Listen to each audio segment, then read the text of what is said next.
ยูซาลมเจอยูตาเสียนั่นในเฮ็ดเธอตั้งขึ้นเยอะมาสูงเขาในเทิงกว่าเนี่ยครับว่าพี่น้องเขาหันถึงซึ่งหรือครับเมื่อในแต่ก่อนลุงมินเดี๋ยวเอาตั้งวนอันว่าคอมฟอร์ตโซนเนี่ยนั่นในมาใครในพี่น้องเขาค่ะเนาะคอมฟอร์ตโซนอันว่านั่นในเป็นตีอยู่อันเขาลมเจออันเขาไม่เคสังอันเขาไม่คุยหันว่า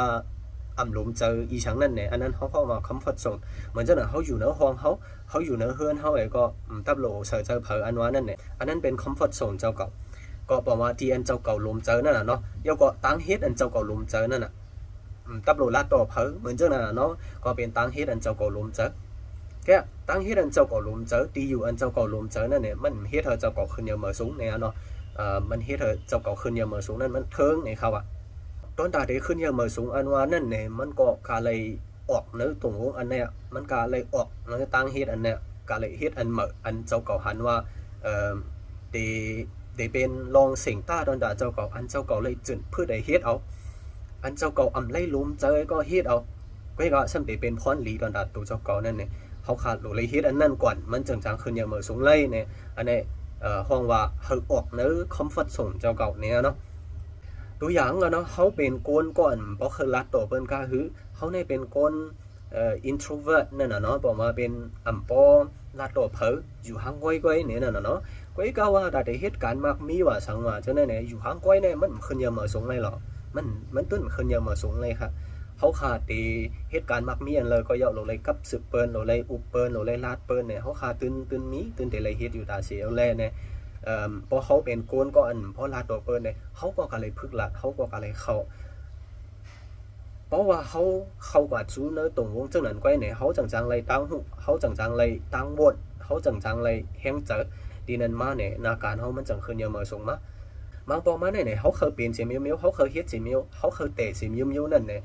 ก็เปิดคอมฟอร์ตโซนเขาก็เปิดว่าเขาลมเจอแหละเขาเฮ็ดเนี่ยก็มันก็มีดังนั้นเพราะเฮ็ดก็มันก็ถึงที่เลยนั่นน่ะเนาะเมื่อวันตั้งเนี่ยค่ะนะลุงมินเคยเฮ็ดอันว่าเกี่ยวกับลองการปันตั้งหูเกี่ยวกับลองการพึกซันนั่นน่ะเนาะการเรียนแห่งการพึกซันในค่ะนะก็ใน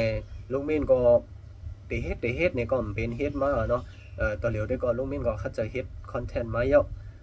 ก็ในพี่น้องเขาเจอปันแห่งก็มีมากำพองเยอะเจอพี่น้องเขาเจออะไรเจอคอนเทนต์ลุงมินเจออะไรเจอวิดีโอลุงมินอะไรเจอทั้งวันลุงมินลาดกว่าเจอนั่นแหละและเฮียก็ติดตามมา follow มาเนี่ยก็ลุงมินก็ยินชมเด็ดๆเนาะอันนี้ก็เป็นแห่งเจออันนึงอยู่ก็ในลุงมินก็เตะเฮ็ดมาอันเจ้าก็เคยเฮ็ดจะเมื่อวันตั้งกันเนาะเป็นการพึกซันนั่นน่ะเนาะการปันตั้งหูลองพึกซันเนี่ยลุงมินเนี่ยแต่พึกซันมาเฮิงแหละเนาะก็เนาะเฮ็ดผิดวนผิดแล้วก็พึกมาหึงเนี่ยเนาะอันเจ้าก็หันว่ามันแม่นเฮียก็ซ้ำแม่นเจ้าก็เลยขึ้นอย่ามาสูงมาก็มีมาหูมาตั้งนำกันเนาะเขาบอกว่าหูเต็มหูมันหมดได้ก็เจิงก็ตึกเห็นอยู่ตึกเป็นลูกเห็นอยู่เนาะกำนันในลุงมินก็เลยเฮ็ดมากันเนาะคอนเทนต์ก็พี่น้องเขาโลกัดตัวที่ Facebook ลุงมินก็ยกค่ะก็เปิดว่าเนื้อ TikTok ในมันคุณภาพมันเต็มเลยเนี่ยลุงมินกว่าตาไว้ที่ Facebook วิดีโอมันได้ดลีอินนั่นน่ะเนาะแต่เขาเฮ็ดลองฟิตเนสคอนเทนต์อันว่าการพึกซันเนี่ยเขาก็กะเลยการถ่ายวิดีโอเนื้อเตียนพึกซันเนาะก็ลุงมินก็การถ่ายวิดีโอเนื้อห้องพึกซันอันห้องว่าจิมนั่นเนี่ยจิมเนี่ยโกนเนี่ยเขามีหมอกปะปลายเนี่ยค่ะนะโกนเนี่ยน้อมนำกำเสือก็เมื่อตั้งได้ลุงมินก็อายลุงมินก็โกนั่นน่ะเนาะอันนั้นมันเจอคอนฟัดส่งเจ้าเก่าลูกมันเจอเตียนเจ้าเก่าลมเจอลูกเฮ้ยก็ว่าโป๊เจ้าเก่าเข้ากันนั่นโป๊เจ้าเก่าก็เฮ็ดอันนั้นเนี่ยสัมตีหรือไล่มาเนี่ยก็วิดีโออันเขาเคยใครในเปิ้นนั่นสัมตีหรือไล่มาเนี่ยก็เหมือนจะเพราะว่าที่เฮ็ดอันนั้นก็ลุงมินก็การไล่ออกเนื้อคอมฟอร์ตโซนเจ้าเก่าการไล่ออกเนื้ออันเตียนเจ้าเก่าลมเจออันว่านั่นเยอะว่าเนาะก็เป็นเจ้านั่นเนี่ยอันนี้ก็ลุงมินก็ตึกคัดเจอว่าเนาะพี่น้องเขาก็เหมือนจังหนังนั้นเนาะเจ้าเก่าที่ฮิตสังก็ย่อเนี่ยที่อันลมเจอตั้งฮิตอันที่อันลมเจอเจ้าเก่าไปก็สันติฮิตเจ้าเก่าขึ้นยามมาสูงอันว่านั้นมันต้นมีตาเสียวแลเนี่ยเฮาเฮ็ดกันเนาะกูก็ย่อเฮ็ดอายก็ย่อเฮ็ดกว่าเพราะมันติเป็นลองรีวได้เฮ็ดกว่าเนาะอันนั้นมันติเฮ็ดเฮาเป็นการพึกมาปอมาก็ได้พิษมาปอมาก็ได้ทุบลองรีอายเนี่ยสันติเป็นสังหารเนี่ยกว่าจังซะเหมือนจังลุงมีการถ่ายวิดีโอเนื้อจิมเนื้อห้องพึกซันก่อนเนี่ยcuốn có mang tới có tôi luôn mìnhเขาตุ้ยก็ตุ้ยเยอะเนาะ